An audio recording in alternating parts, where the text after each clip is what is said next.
God. God म्हणजे काय? What is God? जो देतो तो. आपण त्याला देव म्हणतो. देवचा अर्थ देतो तो.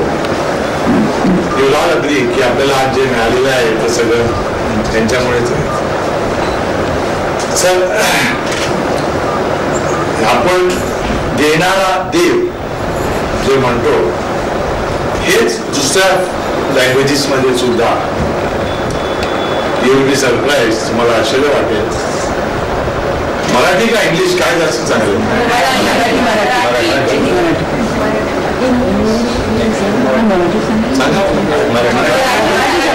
मिक्स करून माझं मराठी वीक आहे, सांभाळून घ्या. तर आता at least when I started this particular theme of देव, हे संस्कृत शब्द जे आहे दिव्य, दिव्य शक्तीहून आलेला आहे. दिव्य म्हणजे समथिंग डिवाइन, आणि त्याच्यावरूनच हा देव वगैरे केला. आणि any person who gives to you is called Dev. रामाने काहीतरी दिलं देवला, श्रीकृष्ण दिलं देवला.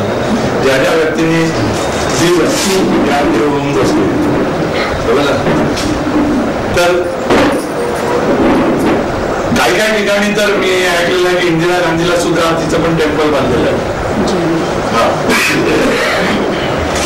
रावणाला आपण वाईट मानतो, पण रावणाला काही ठिकाणी देव मानतात.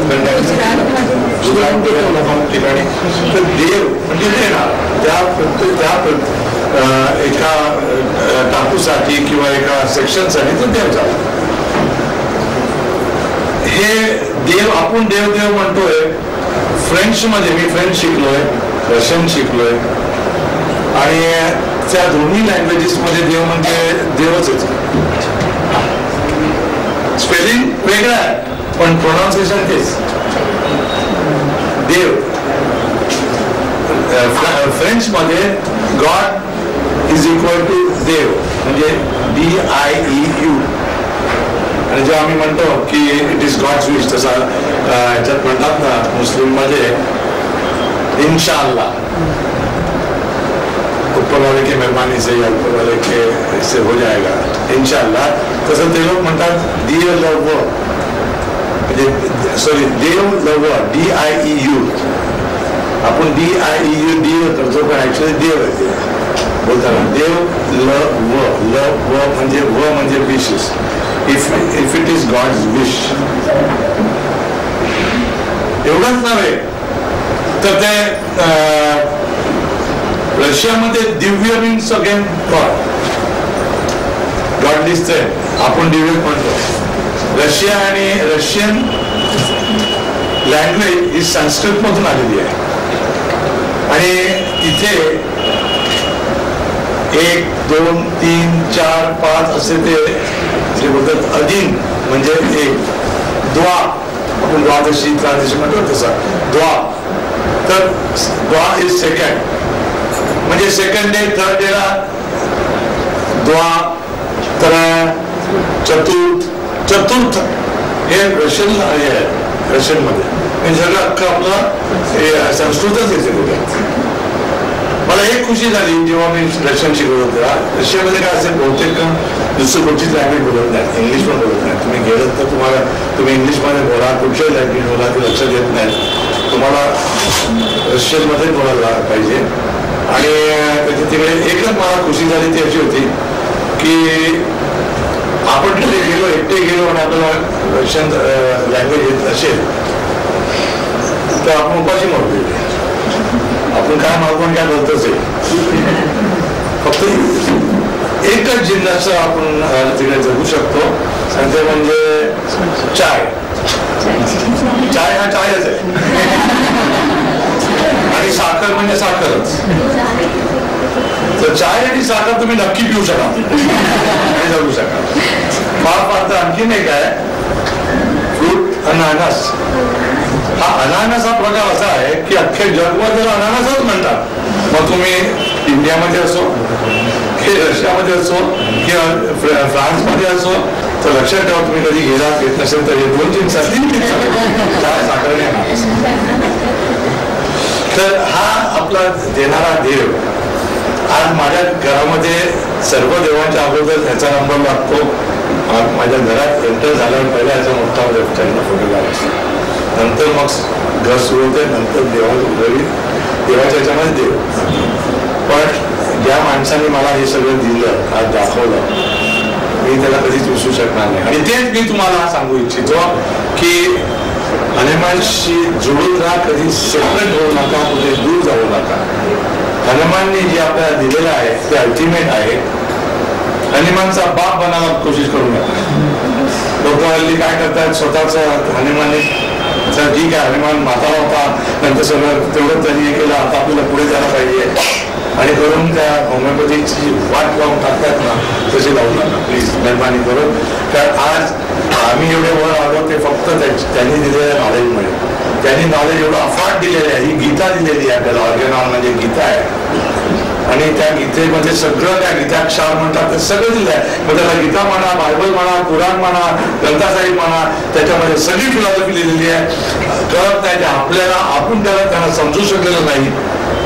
जसं आपल्या हिंदुत्वामध्ये किंवा इस्लाममध्ये किंवा सिख रिलिजनमध्ये लोकांनी ते बरोबर वाचलं नाही, त्यांना समजलं नाही आणि म्हणून एकमेकांमध्ये मारामाऱ्या करतायत. तर तसं झालं नाही पाहिजे. आपल्या जो ऑर्गेनॉन व्यवस्थित वाचेल आणि व्यवस्थित समजेल त्याला तो दुसऱ्या होमवर्कची कधी भांडणारच नाही. कारण त्याला माहिती आहे की हे सत्य आहे आणि याच्याशिवाय दुसरं काहीच नाही आहे. आणि लोक येतील तुम्हाला, सायकॉटिक माणसं भरपूर आहे, तुम्हाला हे करायला. आता मी एवढं नवीन होमिओपॅथी काढली, कोण काय काय होमिओपॅथिक नवीन काढतात आणि त्याची वाट लावून टाकतात. पण शेवटी तुम्हाला काय बघायचं आहे तर त्यांचे रिझल्ट. तुम्ही रिझल्ट दाखवा, आम्ही तुम्हाला फोटो करायला तयार. चमत्कार तिथे नमस्कार म्हणतात. तुम्ही चमत्कार करून दाखवा. आम्ही या सायन्सला का आलोय? चमत्कार करायला आलो. सर्दी खोकला ठीक करायला नाही आलो, खुजली खासखुजली ठीक करायला नाही आलो. पुष्कळ लोकांना वाटते होमिओपॅथी म्हणजे एक साधं सायन्स आहे की काय, फक्त सर्दी खोकल्यासाठी गेलं, सांगितलं की झोप येत नाही वगैरे त्याच्यासाठी. पण त्यांच्या मनात काहीतरी वेगळं होतं. कारण ते करतच होते, हेल्दी होते, you are already doing that all that practice, आणि त्यांना प्रॅक्टिस पण भरपूर मोठी होती. तरी सुद्धा या माणसाने MD सारख्या डिग्रीला लाथाडलं आणि एका नवीन, एका छोट्याशा एका बाळकाच्या मागे होमिओपॅथी एवढं छोटं होतं, टॉडलर अक्षरशः, त्याच्या पाठी धावायला लागला. म्हणजे त्याच्यात काहीतरी तथ्य होतं की नाही. हा माणूस मूर्ख दिसतो का कुठच्याही साईडने बघितलं तरी? किती आहे म्हणजे कॉर्टेक्स इकडे सगळं हे भरलेलं आहे, इंटरेक्ट किती भरलेलं आहे. मंगळ अफलातून स्ट्रॉंग आहे, भूत पण स्ट्रॉंग आहे.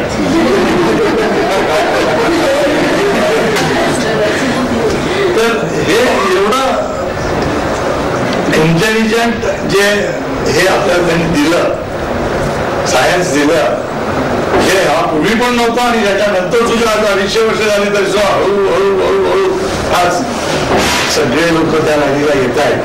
म्हणजे आता खरं सांगायचं म्हणजे त्यांनी हे मॉडर्न सायन्स शोधून काढलं आणि ॲलोपॅथीला ओल्ड स्कूल ऑफ थॉट म्हटलंय.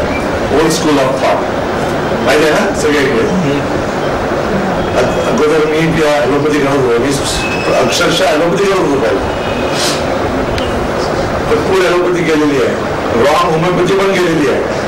आणि नंतर मी गाड्याने लावलं म्हणजे सोसो मार्कर दिल्ली तर जेव्हा मी ॲलोपॅथी करत होतो तेव्हा मी माझं काय डॉक्टरॅटिक माणूस होता, काय फिक्स्ड आयडियाज होत्या, बऱ्याचदा तर नव्हता की तो असं का म्हणतो का ती ओल्ड ही अंडरस्टँडिंगच नव्हतं. कारण कॉलेजमध्ये बरोबर शिकवलं गेलं नव्हतं अनफॉर्च्युनेटली. आमचे डॉक्टर, आमचे जे आम्हाला टीचर द्यायचे ते शिकवायचे होमिओपॅथिक टॉपिक आणि तिकडे जाऊन ॲलोपॅथी करायचे.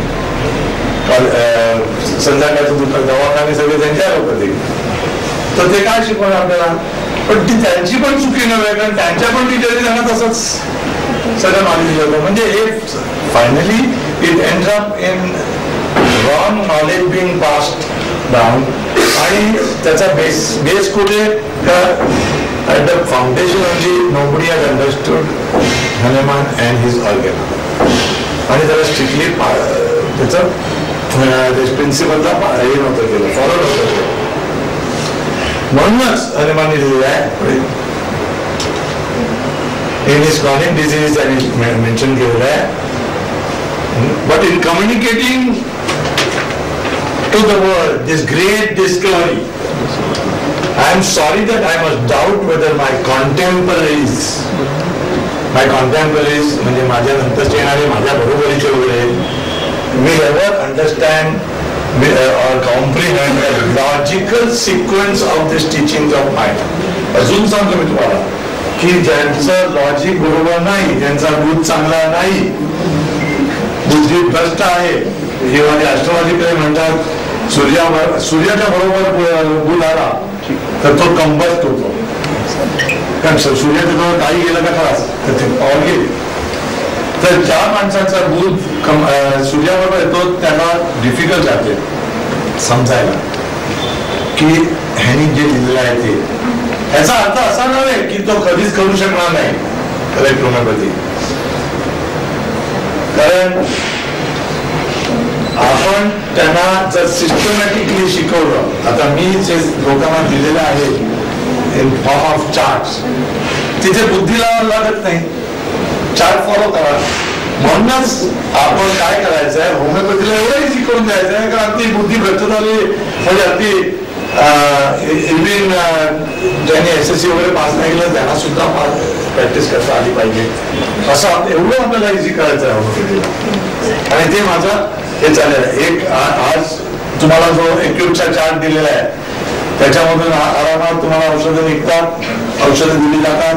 त्यांनी पुष्कळांची घरं वाचलेली आहेत, दवाखाने वाचलेले आहेत, पुष्कळ मला फोन्स येतात, SMS येतात, मेसेजेस येतात, पत्र येतात की सर आम्ही तर दवाखाना बंद करून काहीतरी म्हणजे बँकमध्ये लागणार होतो किंवा काहीतरी बिझनेस करणार होतो, पण हे तुमचा चार्ट वाचल्यानंतर आम्ही या झालेल्या आता आम्हाला रिझल्ट द्यायला लागले. एक उदाहरण, अगदी जिवंत उदाहरण म्हणजे याच्यात कुठे बँगलोरला एक डॉक्टर होते, त्यांचं नाव काय विसरलो मी, त्या डॉक्टरांनी डॉक्टर सुरेश म्हणून, त्या डॉक्टरांना ही वॉज प्रॅक्टिसिंग ॲलोपॅथी आणि त्यांनी बँगलोरमध्ये कर्नाटक आणि केरळमध्ये मेडिकल ह्याच्यामध्ये होमिओपॅथिक्सना एम्प्लॉय करतात. म्हणजे गव्हर्नमेंट मेडिकल कॉलेजेस आज सगळे हॉस्पिटल्स या डिस्पेन्सरीमध्ये एम्प्लॉय करतात. तर ते एम्प्लॉय करायला त्यांनी आपलं असंच एम्प्लॉयमेंटसाठी अप्लाय केलं आणि मिळून घेतलं, नोकरी मिळाली होमिओपॅथिक फिजिशियन म्हणून. कारण त्याचं हे फार चांगलं होतं, रेम्युनरेशन जवळजवळ 50,000 रुपये महिना होता. तर त्यांनी नक्की ती घेतली. आणि पण त्याला आता प्रॉब्लेम आला की आता होमिओपॅथी तर येत नाही, करणार काय. तर दुसरा एक त्याचा एक फ्रेंड आपल्या प्रेडिक्टिव्हचा 2003-2004 मध्ये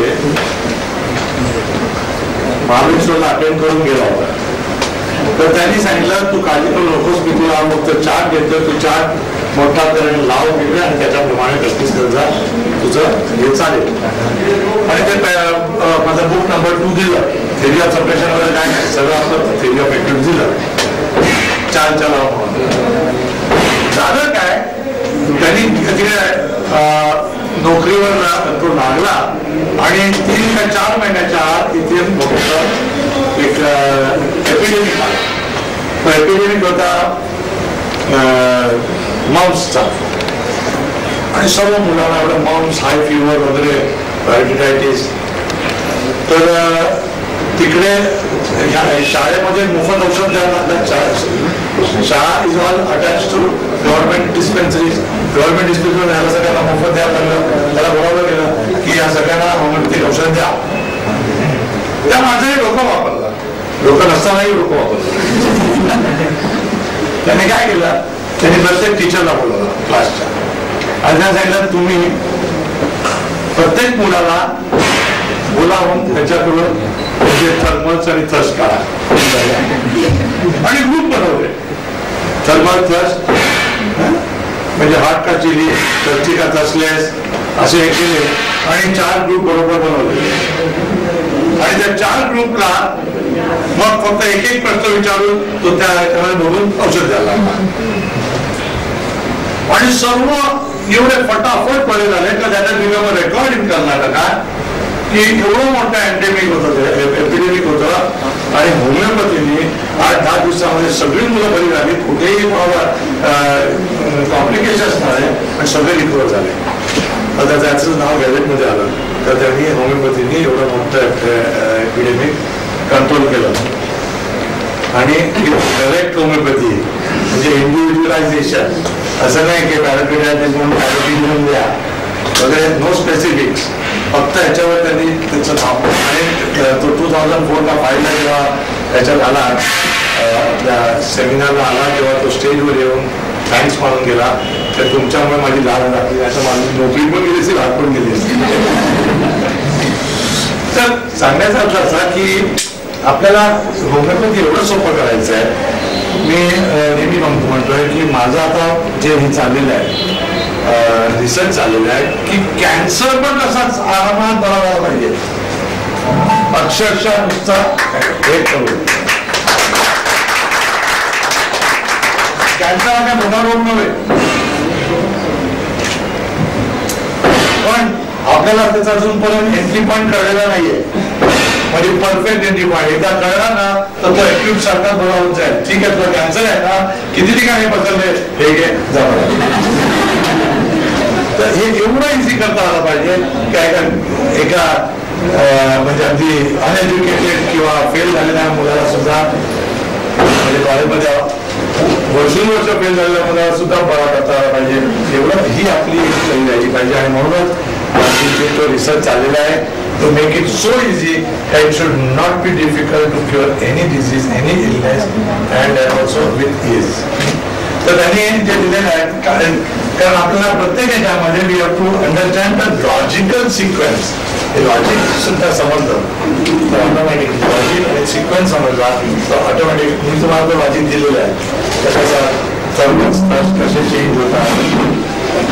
एका माणसाला जर ऍक्टिव्ह डिझीज कोणताही आला मग हे असो फ्लू असो किंवा डायरिया डिसेंट्री असो काही असो तर माणसाची प्रतिक्रिया किंवा प्रतिकारशक्ती कशी असते, how does it react and in reacting what are the changes observed in that particular person in his constitution, whether he expends lot of energy. If he expends lot of energy he is bound to become dull, so we go into dullness. If he needs more energy and if his energy becomes excess then we take it into hyperactivity. If that person is expending lot of heat then he becomes chilly. Heat खूप expand झालेली आहे, आता मला थंडी वाजते आहे तर ते that means he becomes chilly. On the other hand if he does not require much of heat during that time or the metabolism is not affected so much then तो माणूस हॉटच राहील. तर हे सगळं जे मी हॉट, चिली, थर्मल, थर्स्ट, पाणी पण तसंच आहे. हे आपण का घेतलेलं आहे कारण त्या डिझीजला फाईट करताना त्या कॉन्स्टिट्यूशन मध्ये कॉन्स्टिट्यूशन कशा रीतीने फाईट करते, what it is conserving and what it is expending, as a result of expending काय राहते. तुम्ही याहून एनर्जी एक्सपेंड केली छोट्याशा आजाराला you are bound to become weak and dull and even drowsy to extend of being drowsy. तर हे आपल्याला जे आहे every disease is a defense mechanism adopted by individual constitution. आणि आपल्याला ते फाइंड आउट करायचं आहे की हे हा कॉन्स्टिट्यूशन कसा फाईट करतं या रोगाला आणि त्याच्यामुळे काय रिॲक्शन येते. when you are talking, when you are well understanding a particular person to prescribe for that particular person, you have to see his sensitivity and after the sensitivity, after he has been sensitized, how he is reacting. Reaction कसं आहे, त्या reaction मुळे काय त्या माणसामध्ये changes येतात.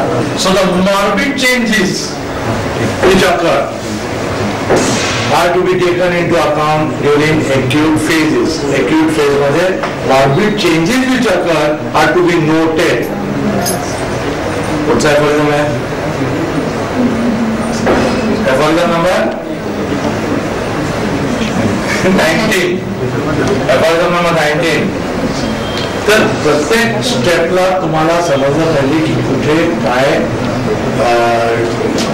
त्यांनी नियमांनी सांगितलेलं आहे. The morbid changes are to be taken into account. The changed picture has to be taken account. Where there is physiology involved. When physiology is what? Acute illnesses. तर सगळ्यांना लॉजिक आहे, लॉजिकल सिक्वेन्स आहे. नुसतं बाहेर करून चालत नाही, बाहेर करून काही चालत नाही. आपण लॉजिकल अंडरस्टँड करायला गेला तर तुम्हाला इझी जाईल. म्हणून त्यांनी दिलं आहे, I am afraid that people will not understand a logical sequence of teachings of mine. I will follow them carefully and gain thereby the infinite benefit for suffering humanity. And which have inevitably to spring. Infinite म्हणजे त्याला काही हेच नाही, लिमिटच नाही. तुम्ही काहीही केव्हाही cure करू शकता. ऍट द एंड स्टेज आपण कॅन्सर बरा होऊ शकतो. Infinite benefits. जर डोळ्याला आंधळ्याला डोळे येऊ शकतात. माझ्या केसेस तुम्ही बघितले आहे तर फोटो वाढलेली मी बघितलेली आहे. कान नसताना कान वाढताना बघितलेले आहे. ब्रेन पाकळा तिकडे झाला, मुलगा सरळ झाला बघितलेला आहे. जन्मतात मला त्यांची आपल्या घाटकोपर कॅम्पला येतात.